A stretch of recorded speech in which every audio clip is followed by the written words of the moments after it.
आप देख रहे हैं इंडिया टाउन न्यूज, भारत की बात। नमस्कार, स्वागत है आपका इंडिया टाउन न्यूज के खास बुलेटिन खबरें राजनांदगांव में। मैं हूं आपके साथ रंजना राज। बुलेटिन की शुरुआत करने से पहले एक नजर आज की हेडलाइंस पर। राजनांदगांव की दुकानों के बाहर अतिक्रमण पर कार्रवाई हुई तेज। नगर निगम की चेतावनी के बाद चला जेसीबी, हटाए गए अवैध शेड और ठेले। पूर्व सरपंच के कार्यकाल में अनियमितताओं का लगा आरोप, अनापत्ति प्रमाण पत्र की जांच की गई मांग। ग्राम डेडेसरा के ग्रामीणों ने कलेक्टर को सौंपा ज्ञापन। स्कूल परिसर में जलाए गए सरकारी दस्तावेज, भाजपा ने उठाए सवाल, साजिश की जताई आशंका। वहीं कांग्रेस का आरोप, सबूत मिटा रहा विभाग। दुर्ग कलेक्ट्रेट परिसर में तिरंगे को लेकर हुआ विवाद, अधिकारी और अधिवक्ता हुए आमने सामने। मामले को लेकर प्रशासन ने गठित की जांच टीम। राजनांदगांव में जैन साधुओं का हुआ मंगल प्रवेश, 4 माह तक चलेगा चातुर्मास कार्यक्रम। तपस्या और धर्म प्रचार का दिया गया संदेश। हेडलाइन के बाद अब खबरें विस्तार से। खबर है राजनांदगांव से, जहां नगर निगम ने शहर में अतिक्रमण के खिलाफ अभियान तेज कर दिया है, जिसके तहत यातायात व्यवस्था को सुगम बनाने के उद्देश्य से नगरपालिक निगम ने बड़ी कार्रवाई करते हुए शहर के बीचों बीच हुए अतिक्रमण पर बुलडोजर चलाया। वहीं निगम की टीम ने बुलडोजर के साथ मौके पर पहुंचकर फुटपाथ और सड़क किनारे किए गए अवैध कब्जों को हटाया है। इस कार्रवाई के दौरान दुकानों के सामने लगे टीन के शेड, फ्लैश बोर्ड, कुर्सियां, नामपट्टा और खंभों जैसी कई सामग्रियों को हटाया गया है। वहीं निगम अधिकारियों के अनुसार यह कार्रवाई सार्वजनिक मार्गों को खाली कराने और यातायात में बाधा बन रहे अतिक्रमण को समाप्त करने के लिए की गई है। हालांकि निगम की इस कार्रवाई से दुकानदारों में जबरदस्त नाराजगी देखने को मिली है। कई व्यापारियों ने इंडिया टाउन न्यूज से बातचीत में अपनी नाराजगी जाहिर करते हुए कहा कि बिना पूर्व सूचना के की गई यह कार्रवाई असंवेदनशील है और इससे उनकी रोजी रोटी पर असर पड़ेगा। कुछ दुकानदारों ने कहा कि प्रशासन को पहले नोटिस देना चाहिए था, जिससे वे खुद ही अतिक्रमण हटा लेते।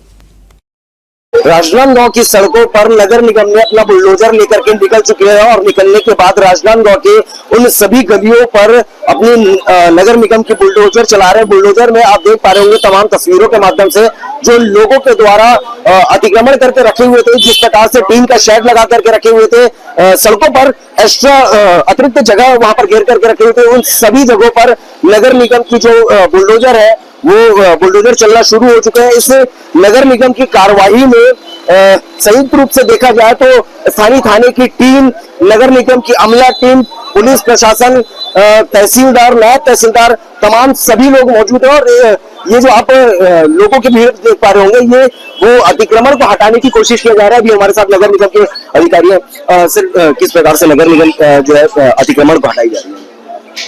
यहाँ पे सड़क बाधा होता है। सड़क बाधाओं को दूर करने के लिए, यातायात गमन को सुगम बनाने के लिए सड़क के किनारे में जो सामान बाहर निकाल के रखे रहते हैं उसको हटा रहे हैं। और सर, लोगों की कई सारी दिक्कतें हैं, कई सारी बिल्डिंग बहुत पुरानी भी है, जिससे बुलडोजर के द्वारा अगर वहाँ पर अतिक्रमण किया जाए। हमारे तकनीकी अधिकारी हैं, उनके विचार विवेक से कर रहे हैं सब। चलिए, ये तो निगम की जवाबदारी होगी। उन लोगों से भी बात करेंगे, आम जनताओं से, कि क्या कुछ यहाँ पर निगम की जो कार्रवाई चल रही है उसमें किस प्रकार की दिक्कतें आ रही है। जी, कहते हैं कि 100 साल पुरानी बिल्डिंग है, गिर जाएगी, छज्जा गिर जाएगा, क्या करेगा आदमी? निगम की तरफ से पहले हमेशा करे, 50 साल से देख रहे हैं हम लोग।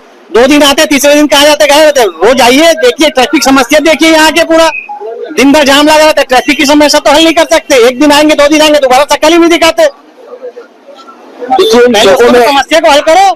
और लोगों में जो है आक्रोश बढ़ा हुआ है कि आखिरकार निगम द्वारा अल्टीमेटम नहीं दिया जाता है, फिर भी पुलिस बल के साथ में नगर निगम जो है वो सड़कों पर निकल करके अपने बुलडोजर चला रहे हो। पूरा पूरा बिल्डिंग बनवे कर देना चाहिए। लाइन को की जरूरत ही नहीं है, इधर से आए उधर से निकल जाए।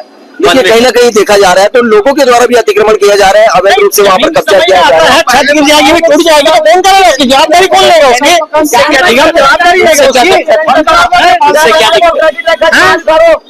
उसकी जवाबदारी कौन लेगा? जमीन में सबसे पहले 4 व्हीलर डाल देते हैं और सब सब्जी लेने जाते हैं। पूर्व में भी देखे तो कलेक्टर साहब जो है वो आदेश निकाले थे कि 3 व्हीलर और 4 व्हीलर यहाँ पर रिक्शा में 50 ही रिक्शा घूमते रहता है भाई, किसको मना करोगे? और जहाँ रोकते हैं वहाँ से सब्जी लेने जाते हैं मार्केट। ई रिक्शा वाले का भी देखो ना क्या बुरा हाल है, वो मार्केट में बड़ा गाड़ी 4 व्हीलर ई रिक्शा जाएगा तो जाम हो गई ना। पुलिस समस्या के लेके पुलिस समस्या बता दो आज। निगम द्वारा पहले पूर्व में नोटिस दिया गया कि इस प्रकार के अतिक्रमण कुछ नहीं दिया है, न किसी को एक शब्द बोला गया, न बताया गया।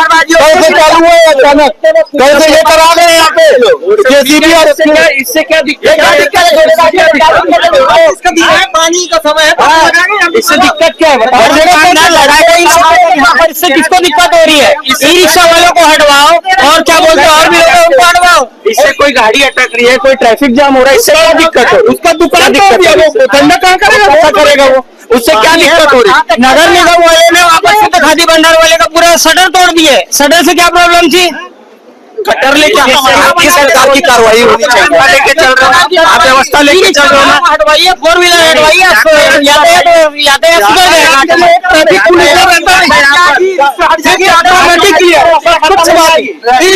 करना है आपको तो ट्रैफिक पुलिस की व्यवस्था करिए ना। वो तो यहाँ एक आदमी नहीं रहता है, एक आदमी किसी को ना गाइडेंस देने वाला, ना रोकने वाला, ना जाने वाला। पुलिस बल की ही कमी है राजनांदगांव। हो सकता है हमको तो जानकारी नहीं है पुलिस कितनी है क्या है, लेकिन भाई ट्रैफिक का जो काम है ट्रैफिक पुलिस करे। लोगों को घर मकान दुकान तोड़ोगे क्या? इसका एक ही हल है, ई रिक्शा हटवा दो, 4 व्हीलर एंट्री हटा दो, क्लियर एकदम, कोई मैटर नहीं। ये बारिश पानी के लिए लगा था और कुछ राजनांदगांव कलेक्टर सर्वेश्वर भूरे के द्वारा सख्त आदेश दिया गया है कि 3 व्हीलर और 4 व्हीलर जो है शहर के अंदर में नॉट अलाउड है करके। दिन भर प्रशासन खड़े हो तो कोई रिक्शा जा रहा है, देखो ना जाके दिखाना, वो भी दिखाओ, कोई रिक्शा जा रहा है वहाँ से।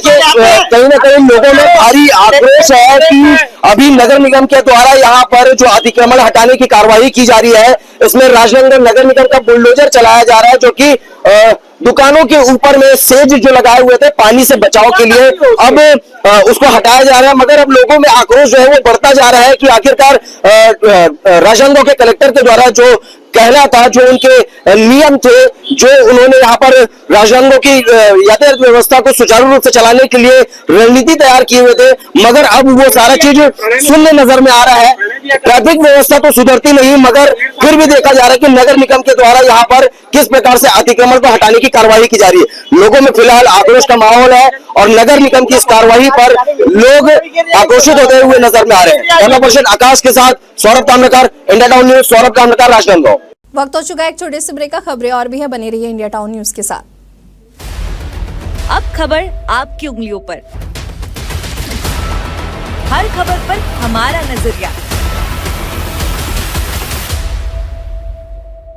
इंडिया टाउन न्यूज, भारत की बात। चुरिया के पीएम श्री स्वामी आत्मानंद अंग्रेजी माध्यम विद्यालय के शैक्षणिक पुस्तकों की आपूर्ति पूरी हो गई है। स्कूल प्राचार्य ने जानकारी देते हुए बताया कि हिंदी और अंग्रेजी माध्यम के छात्रों को मंगलवार से ही पुस्तकें वितरित की जाएंगी।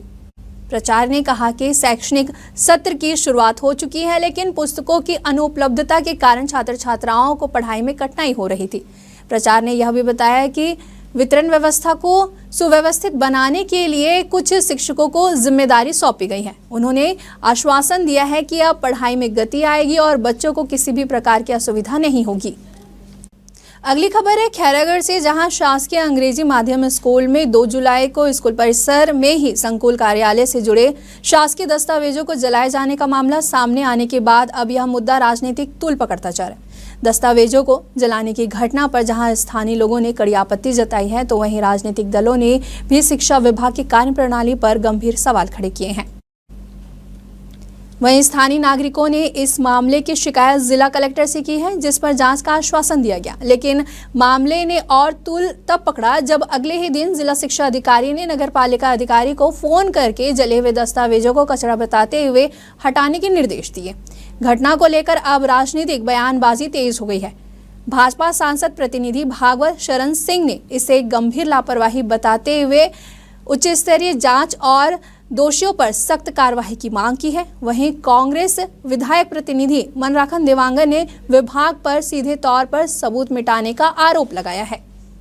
के माध्यम से न्यूज चैनल के माध्यम से ये विषय संज्ञान में आया है कि ऐसा न्याय हुई है। निश्चित तौर पे क्या दस्तावेज थे, कौन से कागजात थे, संबंधित अधिकारियों से इस विषय पर चर्चा कर एक बार क्या है इस विषय? क्या लगता है आगे क्या कार्रवाई होनी चाहिए अगर ऐसी कुछ नहीं, यदि गलत है और समिति दस्तावेज तरीके से कोई ना महत्वपूर्ण दस्तावेज है तो निश्चित तौर पर जो भी संबंधित है उनके ऊपर प्रथम चरण में तो ये किस कारण इसको जलाया गया, उसमें क्या था, मुझको जो जानकारी मिली कि कुछ कचरा था ऐसा करके उन्होंने अपनी विषय है, लेकिन आपके जो चैनल में दिखाया गया है उसमें तो साफ तौर पे बताया गया है कि महत्वपूर्ण दस्तावेज भी रहे। देखिए कि मीडिया के माध्यम से जानकारी हुई है कि प्राथमिक शाला जहाँ नंबर 1 लगती है वह संकुल के संकुल में जो लगती है वहां पर सरकारी दस्तावेजों को कल जलाया गया है। उस सरकारी दस्तावेज में क्या क्या था ये तो पता नहीं, लेकिन उसमें बहुत सारे दस्तावेज, लगभग एक कमरे भरा हुआ दस्तावेज जलाया गया है। उस दस्तावेज में शिक्षा विभाग के अधिकारियों ने क्या छुपाने का प्रयास किया है, क्या लुकाने का प्रयास किया है, ये तो समझ से परे है। लेकिन बिना समिति गठित के एक नियम होता है, इसमें समिति गठित होती है और सरकारी दस्तावेजों का बिना नियम बरकरार करके जला दिए हैं। और मजे की बात जब होती है जब मीडिया के साथी इसकी शिकायत अपर कलेक्टर साहब से करते हैं तो उसको जलती हुई रात को नगर पालिका का ट्रैक्टर उठाने जाता है और उसको छुपाने का प्रयास करने के उद्देश्य से उस दस्तावेजों को ले जाया जाता है। मैं समझता हूँ सरकारी दस्तावेज अपने आप में गड़बड़ी छुपाने का प्रयास किया जा रहा है। इस पर जांच होनी चाहिए और जो व्यक्ति, जो अधिकारी, कर्मचारी इस पर संलिग्न है उस पर कार्रवाई होनी चाहिए। नगर में सहकारिता दिवस के अवसर पर सेवा सहकारी समिति मर्यादित छुरिया के द्वारा पर्यावरण संरक्षण की दिशा में एक सराहनीय कदम उठाया गया है। समिति के कार्यालय परिसर में छायादार और फलदार पौधे का रोपण किया गया है। इस अवसर पर जनपद पंचायत अध्यक्ष संजय कुमार सिन्हा सहित समिति के सभी कर्मचारी उपस्थित रहे। वहीं परिसर में पौधों की सुरक्षा के लिए उनके चारों ओर जाली लगाई गई है ताकि पशुओं से पौधों को किसी भी प्रकार की हानि ना हो। वहीं गर्मी के मौसम में किसानों को धूप से राहत देने और परिसर को हरा भरा बनाने के उद्देश्य से यह पहल की गई है। इसके साथ ही समिति परिसर में अक्सर किसानों की लंबी कतार लगी रहती है जिससे उन्हें धूप में खड़ा रहना पड़ता है। इसी को ध्यान में रखते हुए छायादार पौधे का चयन कर पौधारोपण किया गया है। खबर है बालोद से, जहां ग्राम चिटौद में खेत में फंसे ट्रैक्टर को निकालने के प्रयास में ट्रैक्टर पलट गया जिससे चालक की मौके पर ही मौत हो गई। मृतक की पहचान तोरण नेताम के रूप में हुई है। ग्रामीणों ने तत्काल मदद करते हुए एक और ट्रैक्टर मंगवाया और पलटे हुए ट्रैक्टर को बाहर खींचने की कोशिश की, लेकिन तब तक बहुत देर हो चुकी थी। सूचना मिलते ही पुरूर थाना प्रभारी अपनी टीम के साथ मौके पर पहुंचे और शव को निकालकर पंचनामा कार्यवाही के बाद शव को अस्पताल पोस्टमार्टम के लिए भेजा गया है। फिलहाल मामले में आगे की जांच की जा रही है। बालोद जिले की गुंडरदेही से एक दर्दनाक घटना सामने आई है, जहां पूर्व पार्षद के 19 वर्षीय बेटे ने ट्रेन के आगे कूदकर आत्महत्या कर ली। मृतक की पहचान खुमेस निषाद के रूप में हुई है, जो पूर्व पार्षद टीकाराम निषाद का पुत्र था।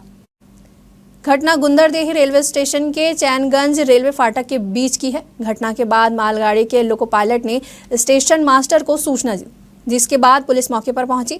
जानकारी के अनुसार मृतक 12वीं की पढ़ाई पूरी करने के बाद कंप्यूटर कोर्स कर रहा था। फिलहाल आत्महत्या का कारण अज्ञात है। मामले में पुलिस के द्वारा आगे की कार्रवाई की जा रही है। दुर्ग जिला मुख्यालय कलेक्टर परिसर में उस समय हड़कंप मच गया जब अधिवक्ताओं ने तिरंगा अपमान के मामले को लेकर कलेक्टर से मिलने का प्रयास किया। अधिवक्ता कलेक्टर अभिजीत सिंह के चैम्बर के सामने जमा हुए और तिरंगे के अपमान के आरोप को लेकर अपनी आपत्ति जताई। अधिवक्ताओं का आरोप था कि तिरंगा झंडा कलेक्टर परिसर के बाथरूम के ऊपर फेंक दिया गया, जिससे उन्हें गहरा आघात पहुंचा है। इस मामले को लेकर जिला प्रशासन के अधिकारी और अधिवक्ता आमने सामने हो गए और दोनों पक्षों के बीच जमकर तू-तू मैं हुई।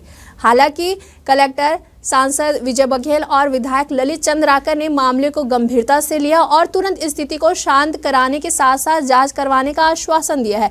और इसके साथ ही प्रशासन ने मामले की जांच के लिए विशेष टीम गठित करने का भी निर्णय लिया है। एक्चुअली मैं जो शिकायत करते थे उनके द्वारा ये कहना था कि जो तिरंगा है एक ऐसी जगह पे रखा हुआ है जहाँ पर उसको रखा नहीं जाना चाहिए, अपमानजनक की स्थिति में रखा हुआ है। उनके द्वारा ये शिकायत थी। हमने देखा कि कहाँ पर रखा हुआ है, तो एक्चुअली में हमारे जो कार्यालय है उसके बैक साइड में एक रूम बना हुआ है। उस रूम के ऊपर में वो तिरंगा बकायदा फोल्डेड स्थिति में था। जो बांस होता है जिसमें अपना जो पोल होता है, स्मॉल पोल, उसमें जो फोल्डेड स्थिति में वो रखा हुआ था। ऐसा भी नहीं कि वो फेंकाया हुआ स्थिति में था, वो फोल्डेड स्थिति में था और किसी भी ऐसी जगह पे, और वो रूम के ऊपर में था, है ना। तो ऐसी किसी भी जगह पे नहीं था जहां पर हम लोग चलते हैं फिरते हैं, वहां पर वो तिरंगा नहीं रखा हुआ था, एक रूम के ऊपर में था। इससे ऐसा नहीं है कि वो अपमानजनक स्थिति में या अपमानजनक स्थल में वो रखा हुआ था। तो ये कहना गलत हुआ कि वो अपमानजनक स्थल में रखा हुआ था, बाकायदा एक सम्मानजनक एक रूम के ऊपर में वो रखा हुआ था।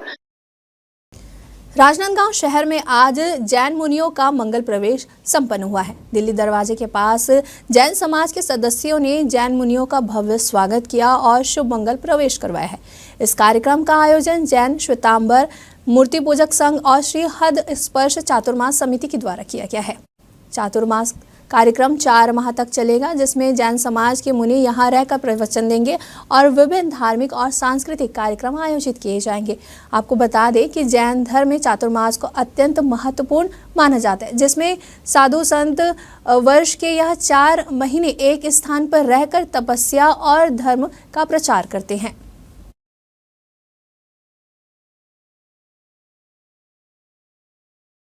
आज हमारे राजनांदगांव संस्कार धानी में साधु भगवंतों का चतुर्मास हेतु मंगल प्रवेश हुआ।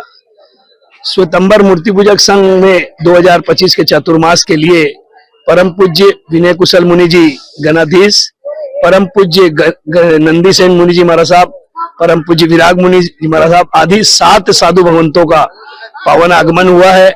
जो वर्षावास हम कहते हैं, उस वर्षावास के लिए आगमन हुआ है। ये हमारे आत्मोत्थान के लिए प्रयास करते हैं। पूरे 4 महीने ये हम लोगों को जागृत होने का अवसर प्रदान करते हैं। कब तक चलेगा कार्यक्रम? ये 9 तारीख से चौमासा प्रारंभ होगा, वर्षावास प्रारंभ होगा, जो 4 नवंबर को इसकी पूर्णाहुति होगी। राजनांदगांव जिले के ग्राम पंचायत के पूर्व सरपंच दानी देवलाल साहू के कार्यकाल में अनियमितताओं के आरोप सामने आए हैं।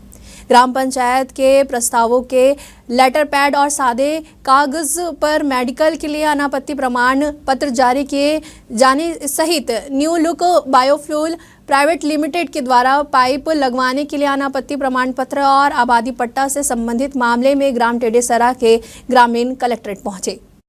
ग्रामीणों ने कलेक्टर को ज्ञापन सौंपकर सभी मामलों के विस्तृत जांच कर उचित कार्यवाही करने की मांग की है। ज्ञापन में कहा गया है कि पूर्व सरपंच के कार्यकाल में जारी किए गए दस्तावेजों में अनियमितता पाई गई है, जिनकी निष्पक्ष जांच आवश्यक है। कलेक्टर ने ग्रामीणों को आश्वासन दिया है कि मामले की गंभीरता से जांच कर आवश्यक कार्यवाही सुनिश्चित की जाएगी। ग्रामीणों का कहना है कि वे न्याय की प्राप्ति के लिए कलेक्टर कार्यालय का सहारा लेकर सच को सामने लाना चाहते हैं, ताकि पंचायत में पारदर्शिता बनी रहे और अनावश्यक कागजी कार्यवाही में सुधार हो सके। देखिए, कहने का मतलब ये है, पंचायत राज में दोनों चुनाव लड़ते हैं। कभी दानी चुनाव जीतती, कभी देवलाल चुनाव जीतते, और चुनाव जीतने के बाद इनको अगर आप किसी कागज दे दो देवलाल या दानी को पढ़ दो करके, तो लेटर में कोई भी पत्र नहीं पढ़ पाते। इसलिए संदिग्ध इसलिए कहने की हमने लेटर में भी जो ज्ञापन दिया है, इसमें भी उनके बेटे का हमने नाम लिखा है, सतीश साहू। काम नहीं करते, लिखा पढ़ी कौन कर रहा है इसका? बेटा करता है। और जनपद पंचायत, जिला पंचायत में यहाँ तक इंजीनियरों के पास भी एस्टीमेट के लेके आना, तो शासकीय अधिकारियों को दौरा कराना, उसका लड़का कई बार किया गया है। इसमें पूर्व पंचायत के कार्यकाल में ग्राम पंचायत के पंचों ने भी आपत्ति दर्ज किया, ग्रामवासियों ने भी आपत्ति दर्ज किया, सचिव ने भी उनको कई बार टोका कि आप जनप्रतिनिधि नहीं है, आप ग्राम पंचायत के कार्यकाल में हस्तक्षेप ना करें। परंतु उनके सतीश साहू के द्वारा कई बार ग्राम पंचायत के कार्य में हस्तक्षेप किया जाता है। जी, आज हम लोग कलेक्टर साहब को ज्ञापन देने आए हैं कि जो ग्राम सभा में दानी देवलाल और इनके लड़के के द्वारा वो हल्ला किए कि तुम सरपंच और इंद्रावनी जलाशय और कोपीडी जलाशय से पानी बेच रहे हो करके। इनके समर्थक लोग पूरा दारू पी के ग्राम सभा में आए थे, उसका ज्ञापन हम लोग देने आए हैं। जिस तरह से ये पट्टा जारी किया है ग्राम पंचायत से पूर्व में दानी दाई के साइन के द्वारा, और मेडिकल को जो लाइसेंस दिया है बिना प्रस्ताव के दिया है, और न्यू लुक बायो को जो एनओसी जारी किया है, उसमें भी दानी साहू का दस्तखत किया हुआ है। ग्राम पंचायत के वर्तमान सरपंच और उप सरपंच और पंचों द्वारा एक आवेदन हमें दिया है कि इनके पूर्व के सरपंच द्वारा ग्राम पंचायत का प्रस्ताव दिया गया है जो फर्जी है, और इसके अलावा इनके द्वारा जो आबादी पट्टे जारी किए गए हैं उसकी जांच करने हेतु एक आवेदन अभी मुझे दिया है। लगातार ग्राम पंचायत आवाजें आ रही है, तो सर इसमें कुछ अपन इस संबंध में ऑलरेडी इरिगेशन से बात हुई है, क्योंकि पूर्व में इरिगेशन द्वारा उसमें अनापत्ति जारी किया गया था और बाद में उसको विड्रॉ कर लिया गया। तो उन सभी बिंदुओं पे इरिगेशन विभाग से भी हम लोग जानकारी ले रहे हैं। आने वाले समय में जो भी आवश्यक बिंदु है उस पर जांच। खैरागढ़ नगर के सिविल लाइन क्षेत्र में शासकीय भूमि पर अवैध प्लॉटिंग का गंभीर मामला अब प्रशासनिक लापरवाही की भेंट चढ़ता नजर आ रहा है। इस मामले में नितिन कुमार ने संबंधित राजस्व अधिकारियों को ज्ञापन सौंपते हुए रजिस्ट्रियों पर तत्काल रोक लगाने की मांग की। इसके बावजूद वहां भूमि के टुकड़ों को काटकर बेचा जा रहा है, जो पूरी तरह से नियम के विरुद्ध है। शिकायत को गंभीरता से लेते हुए अनुविभागीय अधिकारी ने तहसीलदार को जांच अधिकारी नियुक्त करते हुए 3 दिन में रिपोर्ट सौंपने का भी निर्देश दिया था, लेकिन आज 20 दिन बीत जाने के बावजूद जांच प्रतिवेदन प्रस्तुत नहीं किया गया है। इस संबंध में तहसीलदार का कहना है कि जांच प्रक्रिया में है, प्रतिवेदन जल्द ही सौंपा जाएगा। आपको बता दें कि छत्तीसगढ़ शासन के रेगुलेशन नीति के तहत बिना विधिवत अनुमति और नगर निकाय की स्वीकृति के प्लॉटिंग करना नियमों के खिलाफ है। ऐसे में यह देखना महत्वपूर्ण होगा कि प्रशासन नियमों का पालन करवाने के लिए कितनी सख्ती दिखाता है। जी मैं बता दूं कि खसरा नंबर 170 जो 169 पे है, 169 और 170 जो खसरा नक्शा जो बोलते हैं नक्शा में आप देखेंगे जहां पर भी हम लोग खड़े हैं और मेरे पीछे जो आप देख रहे हैं ये 170 और 169 दो नक्शा क्रमांक है, और नजर सीट में देखेंगे तो 171 ऐसा समथिंग है, जिसकी मैंने यहाँ पर एसडीएम और जिला कलेक्टर को शिकायत की है। बता दूं कि इनके द्वारा अवैध प्लॉटिंग की गई है, ना तो TNC town and country planning से अनुमति लिया गया है, और अनुमति तो छोड़ ही दीजिए, नियम तो ये कहता है कि आप रेरा से पंजीकृत हो जाइए, रेरा से अनुमति लीजिए, वहां पंजीयन करवाइए, उसके बाद आप प्लॉटिंग कीजिए या कहना चाहिए कि कॉलोनी बना सकते हैं आप। लेकिन यहाँ पर कुछ रसूखदार जो लोग हैं उनके द्वारा जमीनों की खरीदी बिक्री धड़ल्ले से कर रहे हैं, और टुकड़ों आय से अधिक मामले जैसे कि देख सकते हैं कि जो बाजार रेट रहता है सरकारी, उससे 10 गुना रेट पे बेचा जा रहा है। यही की अगर हम बात करें तो 2,000-2,500 रुपए स्क्वायर फीट में इस जमीन को कई लोगों को बेचा गया है। अभी क्या बोलते हैं उसमें उस आवेदन के तारतम्य में वो हमारे एसडीएम सर हैं, और उसमें मेरे को और आरआई साहब होगा तो एक पहले पटौरी है, इनको क्या बोलते हैं जांच के लिए टीम घोषित किया गया है, और उसके लिए अभी हम डेट दिए हैं, और उसको जल्दी जो प्रक्रियाधीन में है जल्दी वहां पर जांच करके इसको हम निपटा। डोंगरगढ़ शहर में हाल ही में बढ़ती चाकूबाजी और आपराधिक घटनाओं को देखते हुए पुलिस ने सख्त कार्रवाई शुरू कर दी है। शांति व्यवस्था बनाए रखने और अपराध पर लगाम कसने के उद्देश्य से पुलिस अधीक्षक और एसडीओपी के निर्देशन में डोंगरगढ़ थाना प्रभारी और उनकी टीम ने 2 अलग-अलग मामलों में कार्रवाई की है। पहले मामले में श्याम निषाद नामक युवक ने अपने ही बचपन के दोस्त पर चाकू से जानलेवा हमला कर दिया। जानकारी के अनुसार 5 दिन पहले हुए एक झगड़े की रंजिश में आरोपी ने अपने दोस्त पर चाकू से वार कर दिया। पुलिस ने तत्काल कार्रवाई करते हुए आरोपी को गिरफ्तार कर जेल भेज दिया है। वहीं दूसरे मामले में पुलिस ने शांति भंग करने वाले 7 आदतन बदमाशों के खिलाफ कार्रवाई की है। ये सभी आरोपी शहर में आए दिन झगड़े और मारपीट की घटनाओं में शामिल रहते थे। प्रदेश के पूर्व मंत्री और सतनामी समाज के जगत गुरु गुरु रुद्र कुमार किसान जवान संविधान कार्यक्रम की तैयारियों का जायजा लेने के लिए भिलाई पहुंचे थे। इस दौरान उन्होंने छत्तीसगढ़ सरकार के गृह मंत्री विजय शर्मा पर जमकर निशाना साधा है। गुरु रुद्र कुमार ने गृह मंत्री विजय शर्मा के उस बयान का पलटवार किया है जिसमें उन्होंने कांग्रेस राष्ट्रीय अध्यक्ष मल्लिकार्जुन खड़गे के 7 जुलाई को होने वाले छत्तीसगढ़ दौरे को लेकर तंज कसते हुए कहा था। इस पर प्रतिक्रिया देते हुए गुरु रुद्र कुमार ने कहा है कि जब प्रदेश के गृह मंत्री इस प्रकार की बात करते हैं तो यह स्पष्ट होता है कि वह स्वयं अपराध को बढ़ावा देने की बात कर रहे हैं। वहीं बांग्लादेशी घुसपैठियों के मुद्दे पर पूर्व मुख्यमंत्री भूपेश बघेल के ट्वीट पर गृह मंत्री विजय शर्मा के द्वारा की गई टिप्पणी पर भी पूर्व मंत्री ने तीखा जवाब दिया है।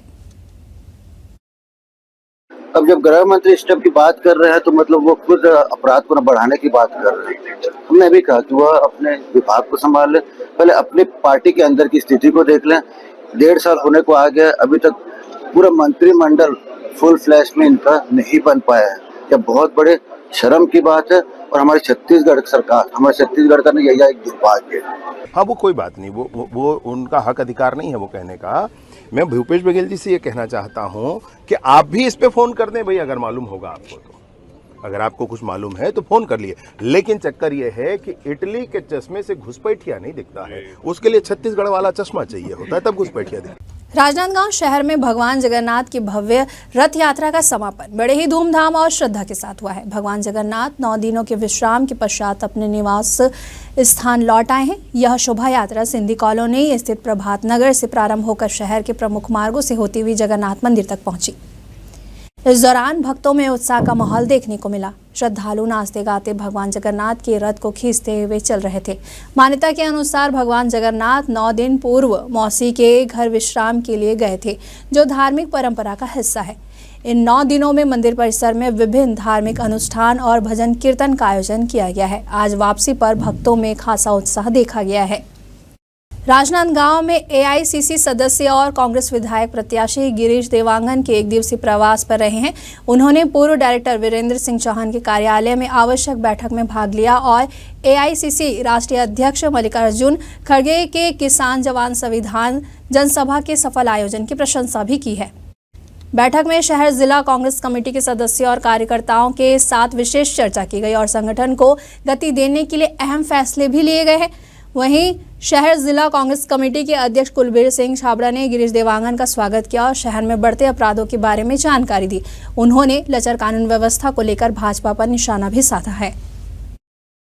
एआईसीसी सदस्य राजनांदगांव कांग्रेस पार्टी के विधायक प्रत्याशी गिरीश देवांगन का आज 1 दिवसीय राजनांदगांव में प्रवास हुआ है। इस 1 दिवसीय प्रवास में राजनांदगांव के कार्यकर्ता वीरू सिंह चौहान जी के यहाँ पहुंचे हुए और आज 1 दिवसीय यहाँ पर आकस्मिक बैठक रखी गई थी, जिसमें काफी कुछ पार्टी को लेकर के निर्णय भी रखे गए थे और इस निर्णय के बाद किसान जवान संविधान जनसभा जो राष्ट्रीय अध्यक्ष के द्वारा चलाए जा रहे हैं उस पर कई सारे विचार भी प्रकट किए हुए हैं। जी, आज राजनांदगांव का दौरा हुआ है आज, और किस प्रकार से पार्टी काम कर रही है? देखिए, हमारे राष्ट्रीय अध्यक्ष मल्लिकार्जुन खड़गे साहब 7 तारीख को रायपुर साइंस कॉलेज मैदान में आ रहे हैं। वहाँ एक महती जनसभा का आयोजन किया गया है, जिसका नाम दिया गया है किसान जवान संविधान।